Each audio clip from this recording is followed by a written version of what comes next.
Mist Survival, a single-player stealth survival sandbox experience. This is an apocalypse simulation in the form of a virus pandemic.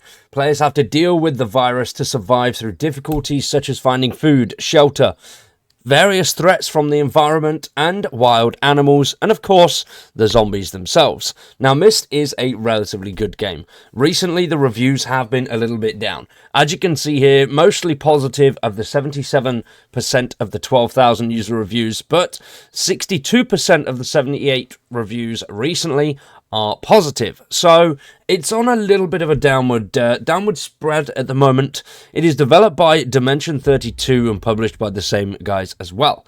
I have got 70 hours on game with Mist Survival. We've got tons of videos on the channel showcasing and covering it. I do love the game.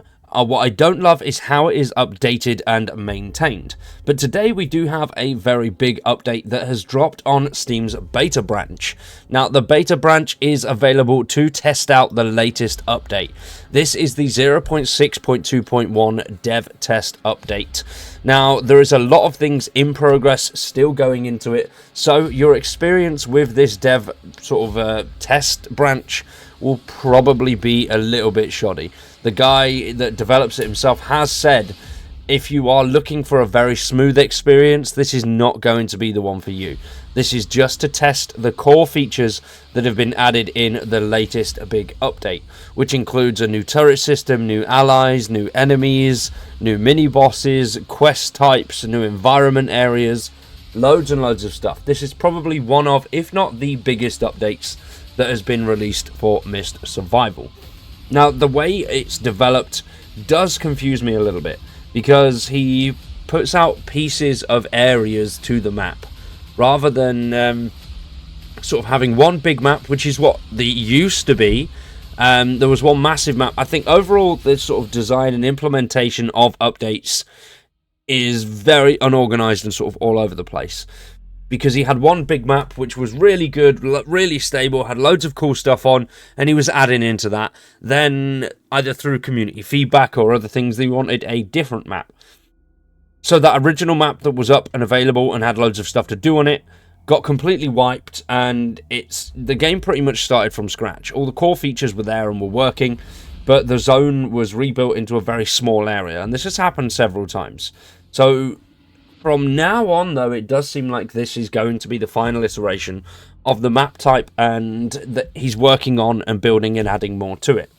So this update is, as I mentioned, a very rough version of the latest update, but you can check it out if you want and test the new features.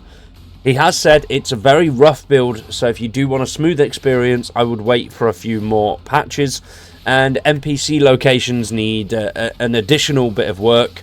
So cannibal enemies don't have sound effects. You can only encounter melee cannibal types, the ranged ones, so the sniper and bow user, which we talked about in the previous video on Mist Survival. They'll be added in future patches. There is currently also a red mist effect, which drops and spawns more aggressive zombies. That has been removed because visual effects on it weren't working properly. And if you are testing the actual test branch itself, back up your save. Keep a backup save so you can switch over to the normal branch. Otherwise, your save will be corrupted and it will go probably pretty tits up if you try and go back over to the standard variant. But it is a good update nonetheless. It's got some really cool features in, and I'm looking forward to seeing how this one progresses, because there's some awesome stuff in there. So for the new features, we've gone over the majority of these beforehand, but we've now got a brand new caravan type which is being added in, as you can see here.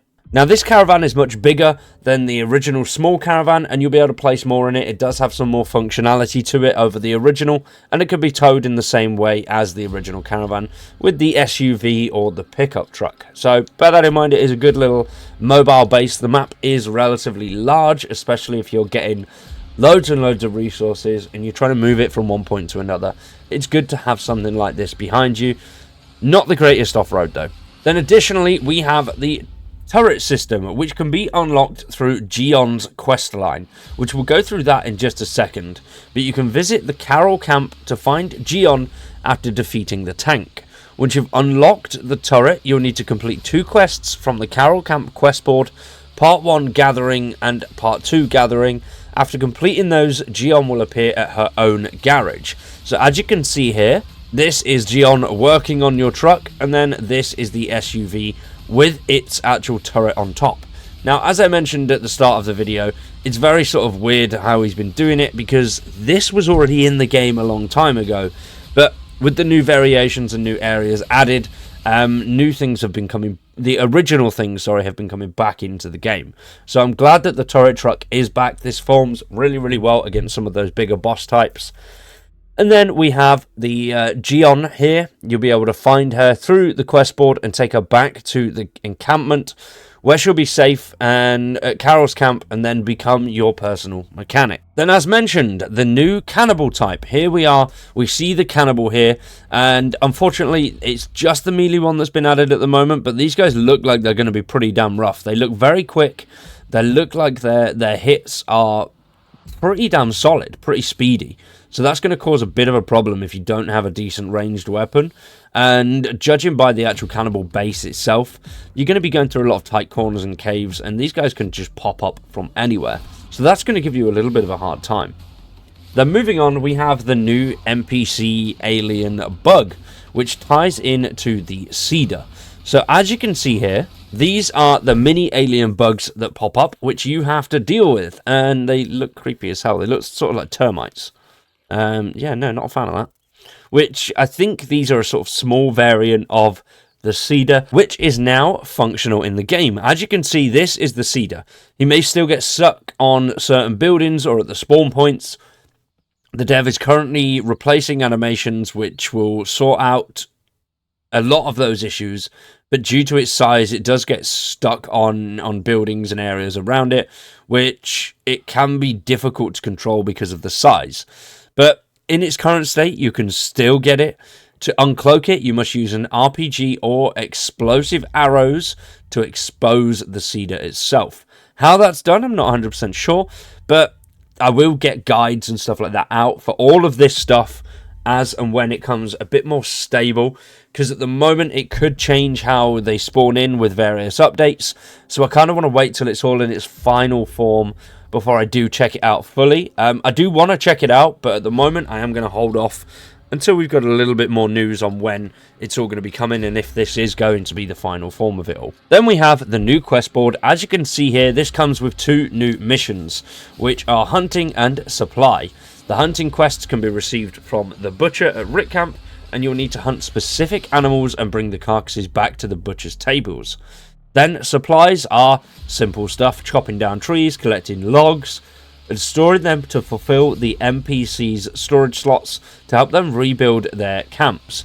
These focus on gathering essential supplies that will be used to support the community and rebuild some of the encampments around the map. Then finally, we have the Cannibal Territory, which is a new part of the map, which is only slightly in at the moment. It's not finished. So once again, I am going to wait for this to become a little bit more stable before I check out the encampment itself. But the Cannibal Territory, as I mentioned, there's a lot of sort of offcuts and there's some caves up in the top section there. So this could be a really difficult area to face off with the melee enemies. And then to finally wrap up this dev branch, co-op is now available. Co-op is now playable in World Zone 0, which is the first zone which you come across, which has the house, the motel, and the logging station, stuff like that. That is all base area, and that is where you can test out co-op at the moment. It is functional, but there are things that still need to be added. A co-op devlog is going to be coming with the next patch notes update. Now, we don't have a date on when that will be, but I'm quite excited, and I like the idea of this update and where it is going so far. I do hope that the developer does continue down this route, leaving one area and then adding in sections and areas to complete it, rather than sort of re-wiping the map every few months or every year or so. But we'll have to wait and see how that goes. Let me know what you guys think in the comments down below. I'd highly recommend checking out Mist Survival. It is a great game. But let me know what your thoughts down below. For now, we're going to wrap that one up there. I've been Wyatt. You've been awesome. Thanks for watching, and we'll see you in the next one.